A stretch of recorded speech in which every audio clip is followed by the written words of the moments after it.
Hey, what's up, guys? It's Drew back on the Money-ish Show, and we got actually two guys for you today on the show, Jesse and Shelby, who recently attended our Power Room event down in Las Vegas, and I said, dude, you guys got to come up on the show while you're so close to Utah. So they stayed in, not Utah, but they stayed in Las Vegas for the last 4 days, partied, and they barely got here in an Uber. On that note, I'm just joking. These guys are financial advisors. They help people with financial planning, financial advisoryship, and Shelby works with Ashford. I couldn't think of Shelby or Jesse. Shelby works with Ashford Advisory, and Jesse works with Entre Investors, helping investors, entrepreneurs just like you, figure out where that money is and how to better utilize it to make sure you get to the end goal that you're trying to get to in life and in business. On that note, Shelby and Jesse, appreciate you guys coming on the show, man. Yeah. Thanks for having us, man. Yeah, so we just met recently up at Power Room Las Vegas, and actually, I take it back. I met you, Jesse, down in Florida when I was speaking at an event down at the family, and that's how you guys ended up coming out to the Power Room, and you brought Shelby with you to the Power Room. So while it's fresh on our mind, what did you guys think about the Power Room? First time you went, what'd you think? It was incredible. I mean, incredible room. I love the networking, the ability to be able to speak to different people at different levels, and the things that people are thinking about and the things that people are saying is just different than your everyday interactions with the other people. Yeah, so for sure. I loved it. Shelby, let me ask you this question. Getting into like business, right? I'm gonna tie this a little bit into this, especially as you're building a book of business, right? And you've been helping people financially plan, infinite banking, and so forth. So much of that is relationship based, right? And you have what I call the one and dones that come and make a splash in the pan and then they disappear, right? So much of, especially when you get to the financial world, right? It's why we built Power Room. Is what made me think of this. Is it's way more driven off of relationships and getting with it in the right rooms with the right people, having the right conversations, and allowing your product to come out when it's supposed to come out, right? Talk to me a little bit about how important it is building relationships in your business and how that's helped you grow your portfolio, or I say portfolio, not just financially, but I mean your portfolio of customer base that you have. Yeah, I mean, relationships is the only thing really that matters, because with relationships comes trust. And if you're managing money or giving a guidance on how to, handle people's money, it really heavily depends on trust, because if you don't have the relationship there, they don't really have a connection with you at all. So they end up going to Dr. Google. Google they trust more than they may trust a human being. So honestly, relationships is everything. Relationships is how I get referrals for my business. Relationships is also how I even get the clients for my business, because without that trust, there's really nothing we have. Right? I'm just a guy spitting information. On to you, Jesse. We talk about trust here. Shelby's talking about trust and building relationships. Obviously, I met you at another mastermind, and then you were at our mastermind as well. But talk about building the relationships in the room, because this is a unique thing that I think most people freaking miss in business. Is that we live in this world where it's like, I think there's buzzwords, right? And like there's certain buzzwords right now. It's like add value, add value, add value, right? And I think that's a unique proposition that people are saying there, because I think the idea of running around, networking, building relationships, and just trying to say, oh, I'm just adding value, I'm adding value, I think is bullshit. Like, I'm just gonna say it, I think it's bullshit.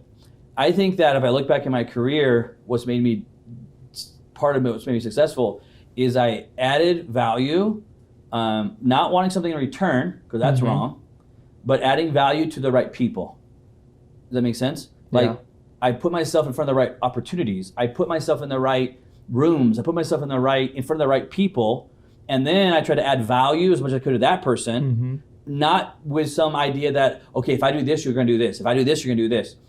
But it made logical sense that I was in front of the right person that I was trying to get in front of.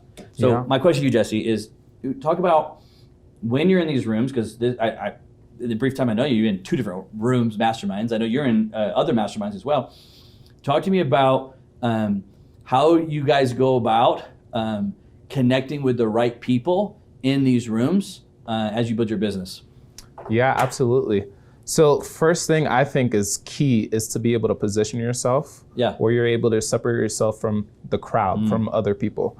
So even just me getting into that room where we first met at down in Tampa, that was completely just me, based off me just building different relationships and positioning myself where... I'm gonna come back to it because I love the word positioning. Freaking super important word in business, but keep going because I love that word. Yeah, absolutely. So just positioning yourself and surrounding yourself with, great people is just how you get other introductions to other powerful people. So one of those key connections for me was knowing Matt Andrews, who's definitely a huge power player, and building a relationship there. And just that relationship just me knowing Matt was the way we got introduced was I built relationships and added value to other people who introduced me to Matt, and I was able to position myself. Well, I think that's what I'm saying. You added value to the right people. Exactly. It wasn't that you just randomly went to some Chamber of Commerce freaking meeting that was some meetup on social media that was at a Golden Corral restaurant one day, and it was like, oh, I'm here for a business meeting. I'm gonna go freaking meet people. I think that's the wrong approach to it. I think when people think about networking, I think that's how they kind of think.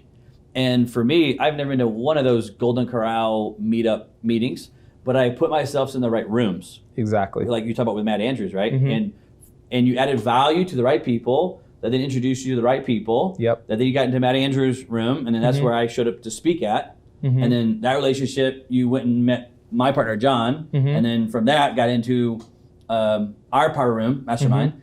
I think that's the process I think people are afraid to say. Yeah. Because there's this vibe of oh no, I'm just adding value to people. It's what the are you talking about? You can't be in business and run around with no attention to detail and just think if I just randomly add value to every person that I meet in my life, that it will somehow make me successful one day. I think that's BS, dude. I think that smart people strategically get in front of the right people to add value. Does that make sense? Yep. So on that note, talk to me about the word positioning, because when he said it, me and you both smiled at that word. And when you talk about positioning yourself in business, positioning yourself in the room, positioning yourself in front of other people on stage, whatever it may be, on a sale when you're closing, I think there's this word called positioning that is super, super important inside of business. I think a lot of people miss the word positioning and how it works in business, especially as you're growing to higher levels. Positioning to me is super important. What's your thoughts on positioning inside of business, relationships, etc.? I think really positioning is the way that you're perceived from other people, right? If I position myself as a professional, in the finance space, now my position now is, okay, this person might be somebody I can actually turn to for guidance and advice. If I position myself to meet somebody, I'm putting myself in that position, we're positioned, I guess, but I'm putting myself in a circumstance to get the opportunity of meeting that person, right? So your position is exactly how you're building yourself for whatever the scenario is. Yeah. So I think the word positioning is powerful because you can literally position yourself for many different things, right? Like think about different sports. Right, before you do something, right, before you hit a bat, you get yourself in a specific position for more efficiency, right, or whatever sport it is. So I think positioning is super important, super huge for anything, especially in business. Okay. That's literally where I was thinking. Yeah, that's literally what I was thinking was you were talking about positioning. I went to sports in my head because I thought to myself, when I talk about positioning, it's think about what kind of batter gets up to bat, and they will shift the infield to the all right side, and they reposition the infield to the right side because this hitter always pulls the ball. So they're better off putting 4 infielders on this side than spread out over here where he never forgets the ball. Exactly. The likelihood of that team succeeding goes through the roof because of how they positioned that team. And I think in business, when you're meeting people, how you position yourself is extremely important to increase your levels of success. When I introduce people to other people, I did it recently. A buddy of mine, Hunter, wanted to meet another person, and he was texting me, hey, can you introduce me to this person? Before I introduce him, I will always ask, okay, what are you trying to get out of it? Like, I'm here to support you, so just tell me what you're looking for from this relationship, why you want to meet this person. And then knowing both of them, I will make sure as best as I can, as long as I believe in each person, that I will take the time to set that person who wants to meet this other person. I will position him in the right way, in the right introduction. And sometimes I'll say, hey, dude, don't let me, I know you want to meet this person, but I don't want to text introduce you. Wait, and if I'll do it in person and on this date, it'd be a better stage for you to meet that person, which the likelihood of you now going to faster, quicker levels of business is way, way higher versus me just saying, hey, here's two buddies, you guys have fun together. Mm-hmm. It's like, dude, I'm now starting from scratch. And part of what I'm looking for in a connection, especially when I ask people to connect me, right? I just had a buddy of mine I asked for a connection, and he connected me to Tim Depot. It literally just happened a while ago. But he was connecting me straight to Tebow for a deal that I'm working on. And it's how he set me up in that message. Does that make sense? I think positioning is so freaking important. Mm-hmm. And I think it's one of the things that people miss in business, is they just think, well, if I just get in the right room, it'll happen. And I think it goes way deeper. Yep. I think it's the right room. I think it's the right people. It's the right conversations of when you bring your product up. Mm-hmm. I think it's how you position yourself. I think you're talking to the person that you're adding value to, that you are hoping and believing that there is potential growth there between each other, mutually beneficial, but you're not expecting it, is how a lot of this stuff really grows, especially when I think about the financial world that you're in, both you guys are in, because that's all about relationships. Everything. It's all about relationships. You had a point, Jesse, on positioning. Yeah, so when it comes to positioning, I think way too many people are just willy-nilly, and let me just throw this out there. Yes. Let me bet you're going to this powerful person that can give you all these connections. They have access to this network that you like, 100%, right? Yeah. And then you're gonna go beg. You're you just literally killed opportunities. Maybe you might get it one handout somewhere, but for the most part, you're losing. The position, you lost your position. You have no way to gain. So, for example, I'm looking for a more certain. I had a couple people in mind when it comes to having them on my podcast. Yeah. And I saw the guest list for the mastermind. So in my head, let me not DM them on Instagram because they get hundreds of DMs. Yep. I'm gonna go see them in person, and they're gonna see me in a room full of powerful people. Yep. So let me go ask them in person to be on my podcast. Mm-hmm. And when I did that, they literally told me, hey, yeah, I get hundreds of requests, and honestly tell them no. But for you, yeah, I'll be on your podcast. So then it's all about positioning and it's who you're surrounding yourself with, and not just looking for positioning yourself as a charity case. Yeah, it's 100% what I'm saying. I think this is a huge missed thing in entrepreneurship. And I think it's almost to a certain degree, looked down upon right now, because it's always just just add value. Just add value. And I'm saying, yes, I want to add value, but I want to go to that person in the room and say, hey, I would like to position myself to get 50, whatever it is, 20 podcasts booked in this room of highly successful people. I stand a way better chance of getting these 20 podcasts booked versus me DMing them. So let me go to this right room. And then it's a matter of just talking to the people and say, hey, and now you're getting to know them, to what they do, how they do it. Asking all the questions, and then if there's the opportunity where it makes sense for your people and that person, now you can make the request of them being on your podcast. Exactly. I'm saying your chances skyrocket.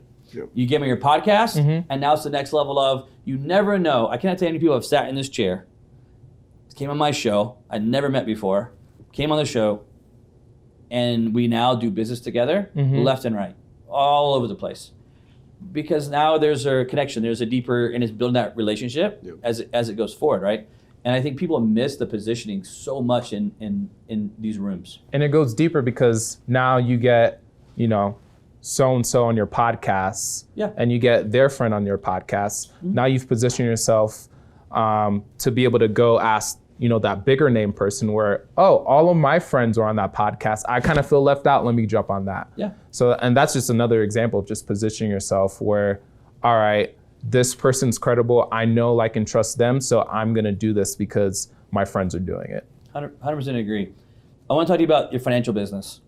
Both of you guys are in the financial kind of space world there. And you have, and I kind of put these together, but also standalone. You have, let's say, financial advisory, financial setup, financial structure, and then you have infinite banking. They do go hand in hand together as you look at financial planning across the board. But then because infinite banking is such a unique type of insurance, it can also kind of be a standalone by itself to a certain degree, depending where you're at. But I want to talk about the financial world for a second. First, Shelby, you go first. I'm going to ask both of you guys this question. How did you get into the financial planning, financial world? What got you into that world? Yeah, so I'm going to have to go way back for this one because the reason why I'm in it is because of what happened in my past. So I'm the type of person growing up, I've lived both in poverty. I've also lived middle class. Mm-hmm. And when my parents divorced, I was about 12 years old. Okay. Things became a lot more difficult because now instead of, having the position where you have like someone working and taking care of the kids, it was kind of separated. And they didn't live together anymore. Right. And so that put me in a really tough position financially where I had to learn how to make money. Right. If I wanted to get, when I was young, if I wanted to get the new video game out there or whatever the case may be, I had to go and actually sell something. I had to go and actually do it myself. So when I was growing up, I used to literally buy Jolly Rancher lollipops, sell them for like $1 each. The whole pack is $3. Yeah. I used to buy Gatorade bottles. Yeah. I had a duffel bag I brought everywhere. Everyone knew I was the guy that sold Gatorade bottles for cheaper than the vending machines. So I was the one that was getting all that, we'll call it business. Mm-hmm.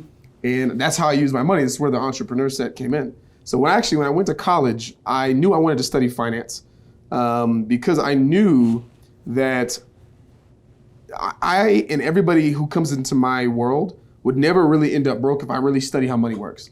Mm-hmm. That's exactly why I went to finance. And then from there, I wanted to actually become a stockbroker, funny enough. I graduated college and then learned more about the stockbroking world. And it's all transactional. Mm. It's all, everyone on Wall Street, it's transaction. And I'm not a transactional guy. Like I love talking, I love to meet people, I love to get to know people, I love relationships. And like I knew I couldn't do that there. So I was like, okay, well, what other options do I have? And I had a job offer from the first company I ended up working with, maybe 8 years or so ago.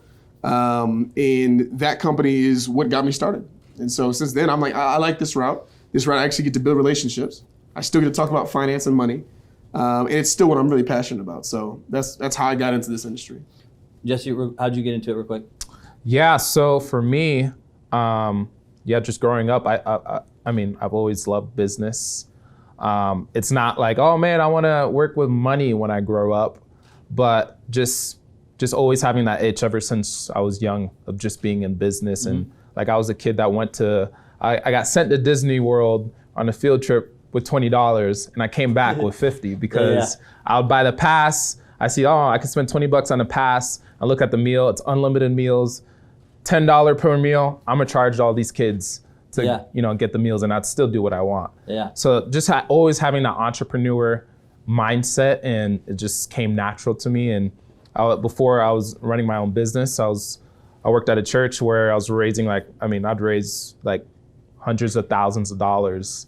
And then they'd move me out to different cities. I'd draw crowds of people. And one day I was just like, man, I just really want to get in business. And ultimately I got into just like the insurance side of things. And then actually by meeting different people and just actually meeting this guy here, sure.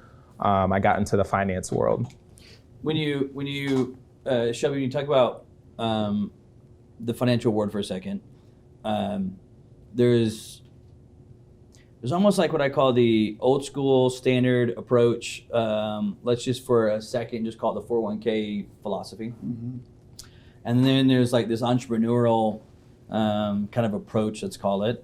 That's kind of I don't want to say it's a new age, but it's a new culture of entrepreneurs that are going out there hustling and trying to create a path. And at the same time they're doing that, they have to also figure out their long-term plans inside of life, retirement, et cetera, right? And you have kind of the Dave Ramsey approach that's out there, which is a little bit more of the old school, I'm going to just call it, for lack of better words, the 401k approach. Where do you fall on this, you and your business, where do you guys fall on these different sides here? So I do almost nothing the traditional approach. Okay. I'm more of modern ways to figure out how we can grow wealth, and there's only two reasons why. Okay. One is things aren't the same as they used to be. Yeah. People were okay back in the day working the same job for 30 years with the same 401k, and then they would end up with the company pension that they vested in because they stayed there 15 years without leaving. 401k that's been growing significantly for 30 years straight. But now people are changing jobs frequently, right? People are losing their positions left and right. They're starting businesses. They no longer can contribute to 401ks. I think there's way more business owners now than there were 30 years ago as well. Mm-hmm. But one of the main things within that is that people don't want to have to wait till age 59 and a half to touch their money without a penalty. Yeah. A penalty for my own money? Just because I want to take it out at 58 instead of 59? Right. You know, it doesn't make sense, at least not for me. Sure. And so for most of my clients, it's a more, how can we do things that fit today's world where you can actually use the money maybe before you're actually 59 and a half, or have access to the money without worrying about penalties or extra taxes, those kind of things. But the second thing is taxes are treated way differently. When my parents were working, tax rates for the highest income earner were close to 70%, right? Now taxes are 37%. That huge 33% difference in taxes, it's a big, big change because now a lot of really popular accounts back in the day were pre-taxed accounts, right? You avoid taxes today to later on not have to worry, to later on pay the taxes. That worked if you avoid 70% and pay 37%. Right. That's a brilliant idea. I would take that any day. But if tax rates I know are low, why would I want to avoid them just to pay them later on when I know the government just spent $7 trillion last year on things like stimulus checks, et cetera. And I know that more than likely taxes will probably rise at some point, right? More than likely next year they'll be 39.6, right? And so it's like these two things, I think you want to change your strategy. And if you don't consistently change strategies, then I think that you're not really making the best use of your dollar. Yeah, I totally agree, man. I think that society changes, culture changes, people change, and then our financial plan didn't change. Wait. This doesn't make any sense now. That's a good one right there. You know what I mean? And it's like you look at it, and I think this is why you find crypto right now so popular, NFTs so popular, trading cards popular, sneakers popular. Why? Well, look at the generation that's playing that game. Look at the generation that's doing the most NFTs and card collecting and sneaker collecting and flipping, not just collecting, but flipping left and right. And I think that when you look at that culture, and majority of that is actually the younger generation. It's more the millennials that are doing a ton of that crypto, NFT, cards, sneakers, etc. That they're making money on like video games, random stuff that you like, YouTube, that these younger generations are making money off of. And I think part of it is, I think they look at their parents that had that traditional 401k model, and actually look and say, dude, I grew up poor. Like when I'm saying poor, I mean like, I don't mean poverty poor, but that lower middle class where you really still had really nothing per se. It was still like, there was no vacations, there was no like huge fun things that were happening, but you were right. Food. You had food and a roof. That's what you had. And sometimes, so you look at your parents and that's where you guys were, and you grew up poor. And then it was always about like saving this 401k, saving this money and saving this money. And then it's like my parents are getting older, and it's like, well, that didn't work out for you guys at all. Like even when you go to retire, you don't have enough money to retire. You don't have enough money to actually do anything that you actually want to go do right now. And I think as the younger culture generation saw that, it made no sense to them. And you can say that they're rebelling against it, or you can say that they're just smarter than it and saying, why would I do that? That didn't work out for you guys. Why am I going to go do it now? And there's a philosophy of the parents still saying, oh, you got to get a good job, you got to go to college, and you got to put this money aside. But then in reality, the kids were saying, that didn't pan out for you guys. Why am I going to go do this right now? Exactly. Because again, go look at this new alternative style investing, and it's this younger generation saying, no, there's a different way that we could go play this game. There's a different way we could go do this. Go back to what you said. It's like they're looking at these two things, like money and taxes, and how everything is changing, but the financial plan didn't change. Yeah. And I think that it's guys like you guys that are out there saying, dude, there is a different approach. There is a different outlook that you can take to go get to where you need to go down the road. A mistake that I see happening, though, is the younger generation, the entrepreneurial generation, is focused so much on growing their ABC, whatever it is, that they actually begin to overlook their retirement plans completely. Very true. And I think they almost the pendulum swung too far to the other side. And it's like, okay, now I get it. You want to pour everything back in your company because this is your future. I do it all the time. But I always put my money into my specialty accounts, retirement accounts, not from the traditional side of how my parents did it, but from the super unique tax strategies that we were talking about even earlier, because there's too much benefit. Yeah. It's like way too much benefit. And when I ever hear someone say, as an entrepreneur, when I say, hey, pay yourself first, what I'm actually meaning when I say that, I'm not even saying a paycheck. I'm saying put your freaking money into these unique accounts that exist and maximize those things. Because whether young or old, I promise you, the tax strategy, savings, and protection side of those are freaking through the moon inside of it. Do you see that on your side, Jesse, that the younger generation is kind of missing the entrepreneurs are so deep in entrepreneurship that they swung too far? Yeah, absolutely. I mean, you see guys that are like, yeah, I don't want to put my money there because I could go out there and I could go make more money. I could do this return if I put it into digital marketing over here. Right? Exactly. I'll put it on Facebook ads. Yeah. Absolutely, there's a place for that, but you need to also be wise and pay yourself first. Like your most important asset, A, is yourself. So you want to protect your ability to make money. And then B, you want to protect the money you've actually made. And you're actually able to use that money to multiply it to make more money. Yes. I think that's that piece that I'm missing. Because I think when you, in the younger generation, Shelby, you say, oh, you need to save for retirement. Their brain is like, no, I don't, that's what my mom and dad did. I don't want to do that. But that's not what I'm saying. It's a government retirement account, but it has all these other crazy benefits that they're not understanding.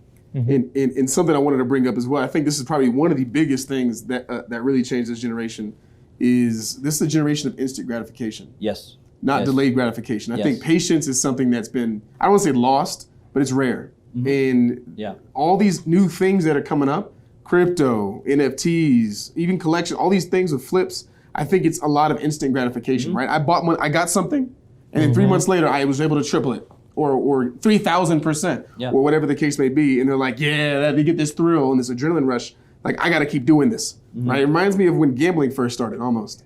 Right? People who are doing things that they don't even know a lot about, but they're doing it because, like, I might make a bunch of money here. They may also lose a bunch of money, but they like the instant gratification. They don't want to sit there and just have money doing nothing for them, or nothing for them now, but like something down the road, to sit there today and say, yep, here's my money.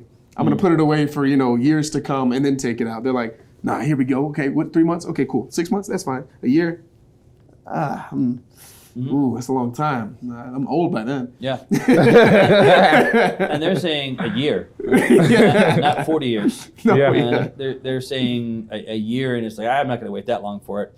And to me, I think one of the most unique things that I ever did was understanding how to, in the game of wealth, I always say there's 3 stages: how to create it, how to keep it, and how to protect it. I think most entrepreneurs get stuck in the phase of creating it, and they don't understand the real genius behind money is knowing how to keep what you make. And I don't mean the Dave Ramsey approach of let me live so poor that I hate life approach, right? It's like, oh, I'm not gonna have a car, I'm gonna ride a bicycle to work so I can save $28 more.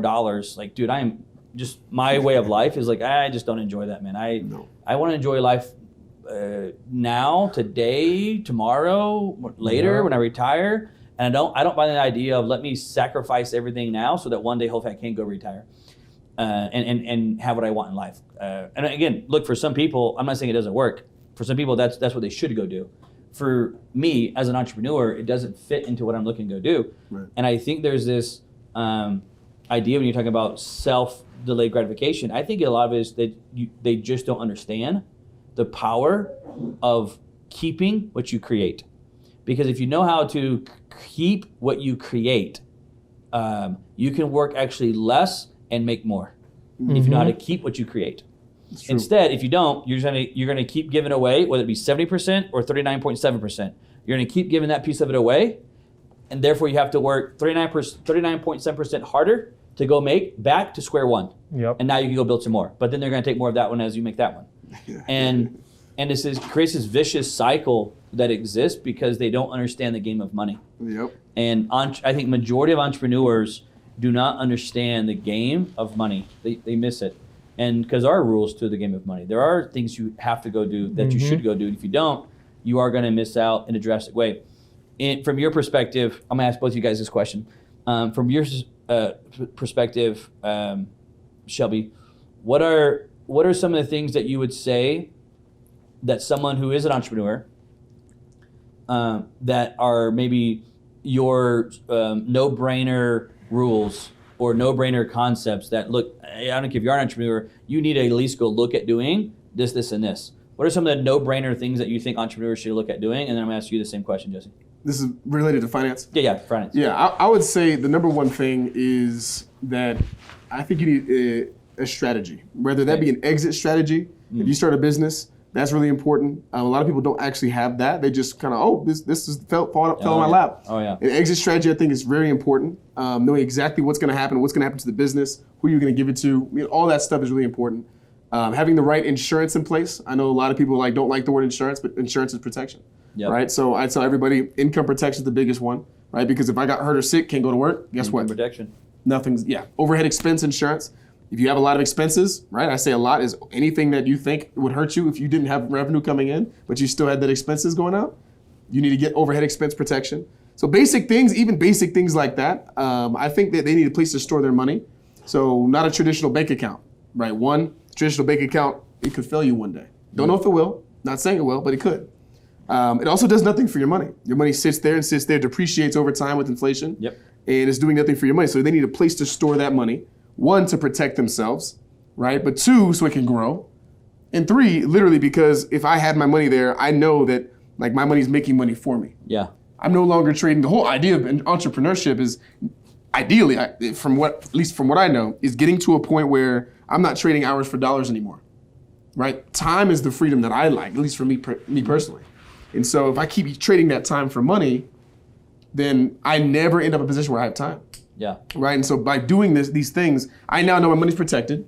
My money's growing for me. Right. And I have a strategy for whenever I'm done.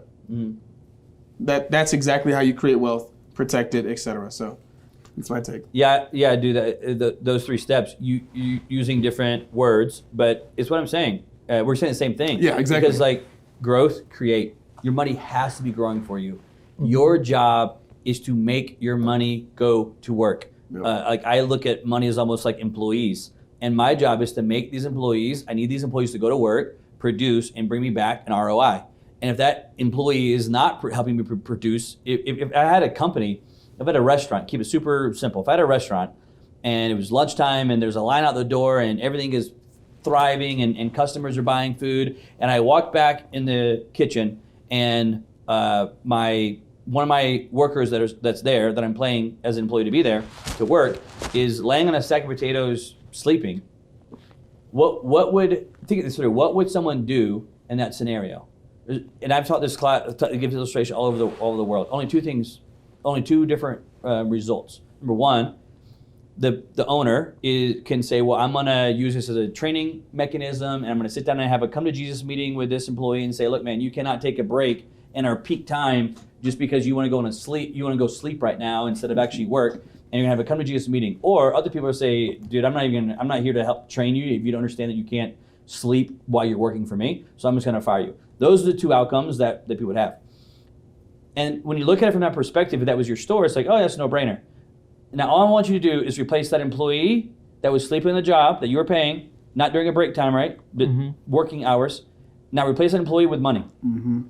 And if your money was sleeping, not making money for you, and you walked in on the money sleeping, but you go back to the sack of potatoes of the employee, what would you do to the employee? You would say, hey, we gotta have a come to Jesus meeting because you ain't gonna do this. Or B, I'm gonna fire you, I'm gonna go get someone else to go do this. Yeah. And people with their money do not do it the same way. They look at their money as something that's like, oh, I just put it over here and I don't know what I'm actually doing. I have no freaking clue. I have no idea strategy. I have no idea what it's doing, but I'm going to set it over here to the side. Yeah. And I think it's a massive mistake that people make inside of money. And they don't make that money go to work. My number one job every day when I wake up is, how do I make my money go to work? Because yes, I'm going to work. You guys are in my office right now. I'm at work. I was in a meeting when you guys showed up. I'm at work. So I'm going to work, but I have all these other employees, money, that is working for me today. Right. And until you get that point, you're missing the boat of money in general and the rules of money, of how it works. You're missing what you even said. It even goes deeper than money. It's entrepreneurship. Mm-hmm. You're missing how entrepreneurship works. That's the whole reason you went to entrepreneurship, was to not have to go put out 20 hours a day for someone. And the way you do that is by making your money work for you. Jesse, throw it to you. Same question. What do you think are some of the beginning levels that things people should do when it comes to their finance as an entrepreneur, their finances, money, etc.? What are things that you see? Yeah, so you're an entrepreneur, so you already got step 1 down. So you own your own business, right? So the next thing you need to do, step number 2, is to actually pay yourself first. Not, I'm paying myself $5,000 a month, whatever the number is. No, not a paycheck, like actually paying yourself, investing in yourself and your family's future. You need to pay yourself. And then number 3, you need to become your own bank. Start your own bank. Yeah. So, you go get a car, you want to buy a new Mercedes or whatever it is, you get a loan from a bank. What if you had and they're making money on that interest. What if you had your own bank and you made money on the interest on your own car? What would life look like? What would life look like if you, did the same thing for your real estate investments? When you went to go look for a house and you funded it through your own bank and you're paying your bank that interest.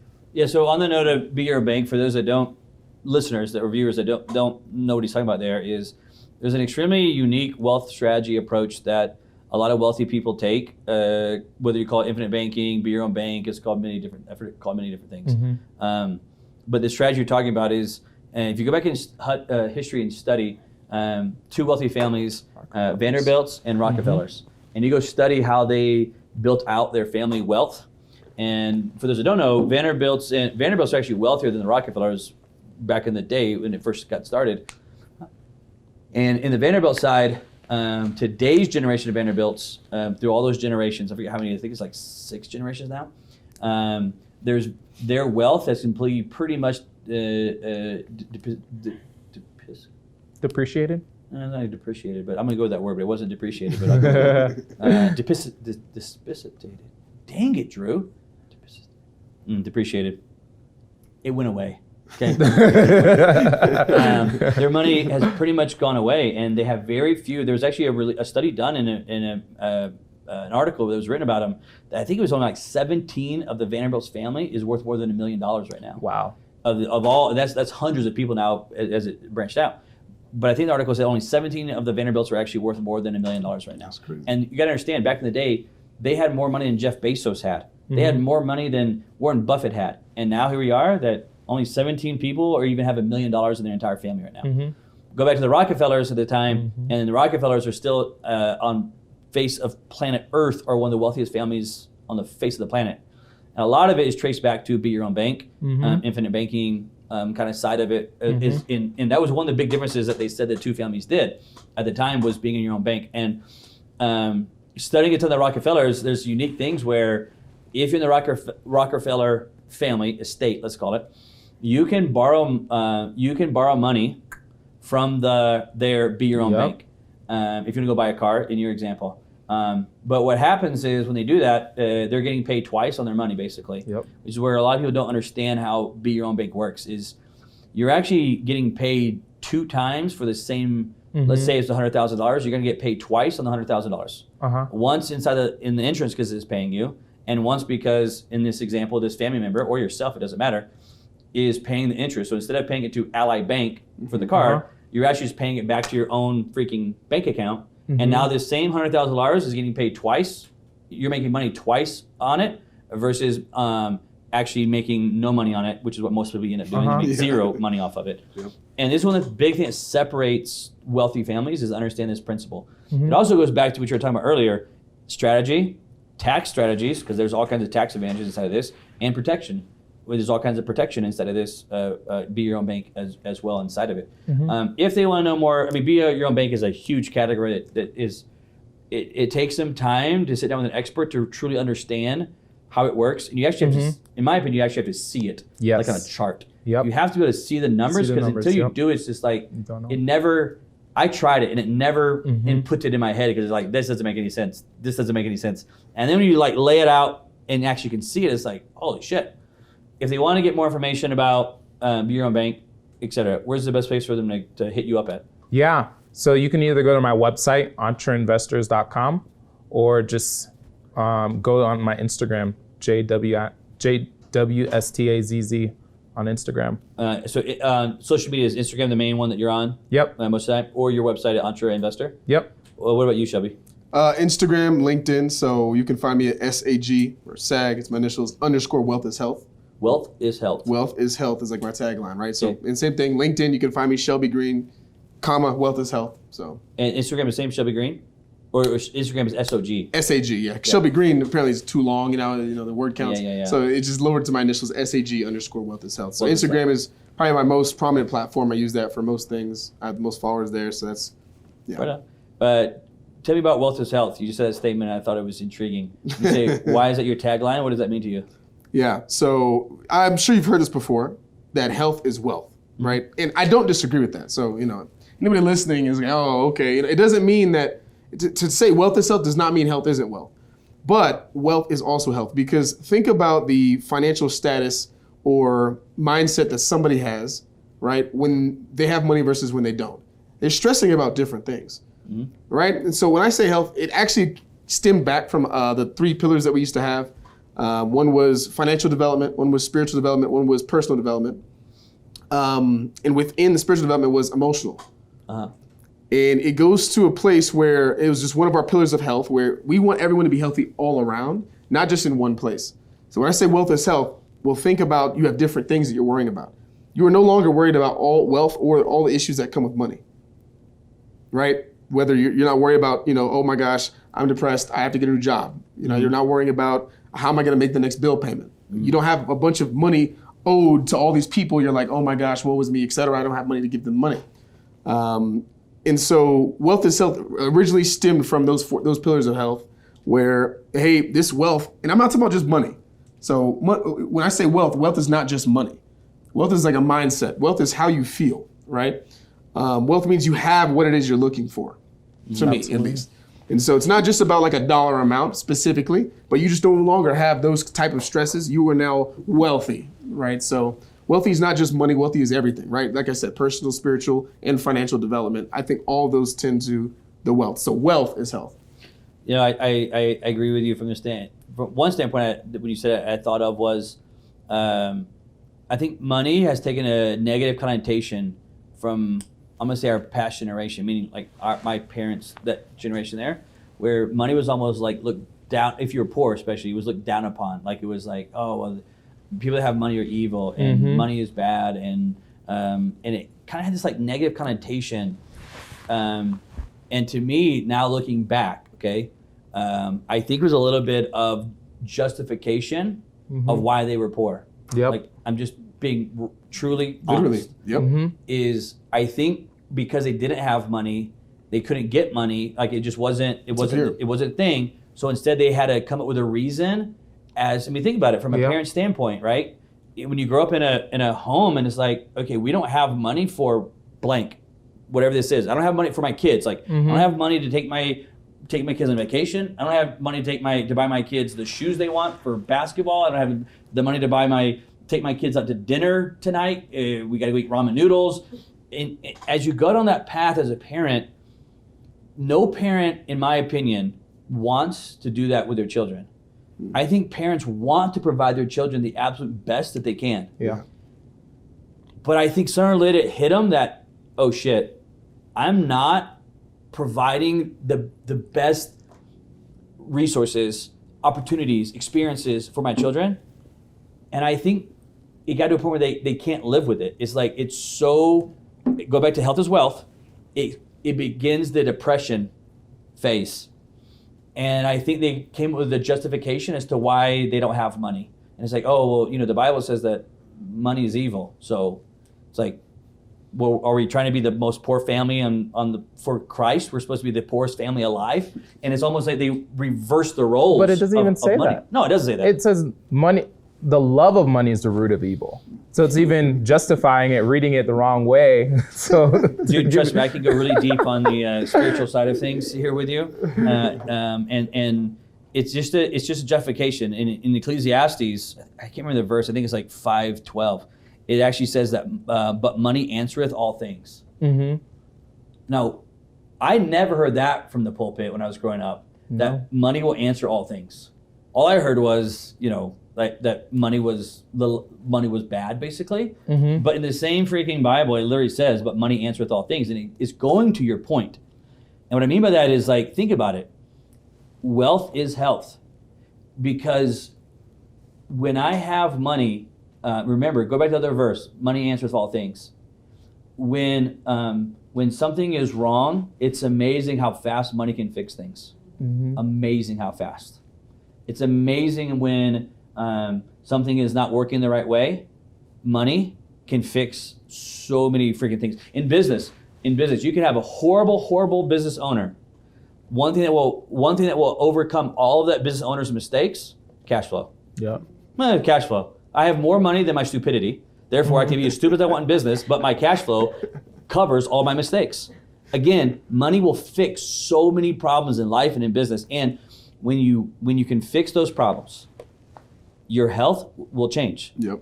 Because you're not laying in bed stressing out about taxes that you owe, people that you owe, lawsuits and judgments that are coming after you. You're not stressed out about it. And now you go into smaller levels. You're not stressed about where am I going to eat at, who are my kids going to eat at, how am I going to get their freaking money for the next field trip that's coming up tomorrow, and I got to have another $20 that I literally don't freaking have. And I'm not making light of that, because my parents faced that when I was growing up as a kid. But having wealth will create health. And there's a side of it. It's not that I'm agreeing with you. It's not that it's one or the other. Because health is also wealth. Exactly. Because health is something that you cannot necessarily just replace. So having a healthy body, healthy lifestyle is a wealthy form of wealth. But dude, I promise it's amazing how fast money can fix problems. Yeah. It's amazing what it can do. But again, I think it's the culture we kind of grew up in, where like money was looked bad upon, looked negative upon. And I think it's a little bit more of a justifications. If you look back at it now for a second, to me, at least from where I grew up at, is almost like a little bit of justification as to why we were poor, versus let's go figure out how to change this. It was like, well, I can't buy that because money's bad, money's evil, and so forth. And I think what you guys are doing is super important for entrepreneurs to understand. There's entrepreneurship, and then there's understanding of money. Those two are not the same things. It's true. They're not the same things. People miss that point. There's understanding of how money works, and there's entrepreneurship. You can have a great business. It does not mean you understand money. Just because you have money does not mean you actually understand money either. There's so many freaking illustrations of this. And I think this is where entrepreneurs miss it at, is because they're like, well, I have this X amount of dollars right now. That has nothing to do with you understanding money. Mm-hmm. How many athletes do you know that had money? Doesn't mean they understand money. Those are not the same thing. How many people won the lottery? Lottery, yep. Right? Go broke. You got money, doesn't mean you understand money. Mm-hmm. How many, you have a doctor who's very, very successful. Mm-hmm. It just means they're successful at that craft. Yeah. Exactly. That does not tie into they're successful with money. I know many, many, many doctors that were very successful at doing what they did, but they were not financially free or set because they had no understanding of money. Mm-hmm. They're just great at being a doctor. Exactly. Great at being an athlete, great at being a Hollywood actor, great at being ABC, great at being an entrepreneur. Does not mean you're great at money. And that's what I'm saying. That's why I think entrepreneurs understand more what you guys are doing, because it's what actually is actually what they're looking for. If you really want to get deep into it, it's what they're actually looking for is actually understanding money. Because if you want wealth, you have to understand money. Mm-hmm. You can have a great business. It doesn't mean you're going to create wealth. And to create wealth, and when I say wealth, I'm talking about the 1% of the 1%, the wealth. You have to understand money. You have to understand money. On that note, let me ask the question here of what money means to both of you guys. Shelby, I'll give you your sign first of money is blank. And we literally created this show off what we're talking about. Like, I worked with so many people that it was like they wanted money, but if we really, really broke it down, they didn't know why they actually wanted it. Mm-hmm. And you know this, dude. Entrepreneurship is freaking tough enough. Entrepreneurship is hard enough to get through. And if you don't know why you're trying to get through it, which means, and to me, this is what I'm saying, it's like, why do you want money? It's providing something deeper than just, oh, it's gonna pay my bills, I'm gonna have a cool car, I'm gonna have a Lambo, a house. Those things are not big enough to keep driving you to get to the next level, right? So Shelby, I'll give you your sign first. You put whatever your answer is here, and then sign it right here, and then me and you will talk about that. Sure. There's the Sharpie, and then Jesse, I'll give you your sign as well for you. Take that one, and there's your Sharpie there. Yeah. As these guys are filling out the signs, you guys make sure you hit them up on Instagram and LinkedIn as well. We'll put their handles in the bottom there. You guys can follow them, DM them, message them. Make sure you as an entrepreneur you understand entrepreneurship and money are not the same things. Those are different categories. Just like as far apart as a doctor and money are separate and an athlete and money are separate, entrepreneurship and money are separate. They're not the same thing. You have to understand how money works. All right, Shelby, you get yours first. We'll go with you, man. And so Shelby's answer here for money is limiting, right? Money is limiting is Shelby Green's answer. So Shelby, talk to me about, what do you mean you say money is limiting? What do you mean by that? Yeah, so it's on the contrary to a lot of things that I end up talking about because I deal with money all the time. Every day, all day, I talk about money. And I praise it a lot, but I don't want people to think that money is literally everything. Mm-hmm. Money has done a lot of things, and there's one thing mainly for me that limits it, that makes it limiting to other people. I think that money is limiting because it limits your creativity, right? It also adds creativity in some spaces, but it limits creativity. Think about all the different jobs that people have taken because of the money, right? If the cost of every job, if the pay of every job was the same, think about how different everything would be, right? Mm-hmm. I'd be a pilot. I'd be a pilot. But it's not just the money for pilots. Pilots make good money, right? But it's all about every single thing. But pilots, all one thing I want to do, right? I know people who, I want to teach, but teachers make X amount of money per year. I don't want to be a teacher. Now this is limiting what they actually wanted to do. This is what that person actually wanted to set themselves up to do. And I think that if everyone did exactly what it is they're passionate about and wanted to do as their job, that there would be better people in the workplace doing that job. Mm-hmm. Literally, like think about all the people who are doing X, Y, and Z not because it pays a lot. Right. And I can give any job example. I can say doctor. You think it wouldn't matter. It doesn't matter what the job would be, right? Business owners are fantastic. But I think we do extra things even in business to add something called money to what we're doing, right? I actually this is a real life example. I have a friend and they want to start a bar. Yeah. But within the bar, they don't want to do any food. Uh-huh. And they're about to have to get food in there just because they're competing against all these other bars that also have food. You don't want to be that one bar that doesn't have fries and a burger or some wings. Right. Now they're having to do things that they don't want to do just because of the fact that money is involved. I've had people who now have to do like entry fees. They wanted to have a safe space to invite people and say, hey, this is a space to have fun without having to worry about the money. I like to gather people.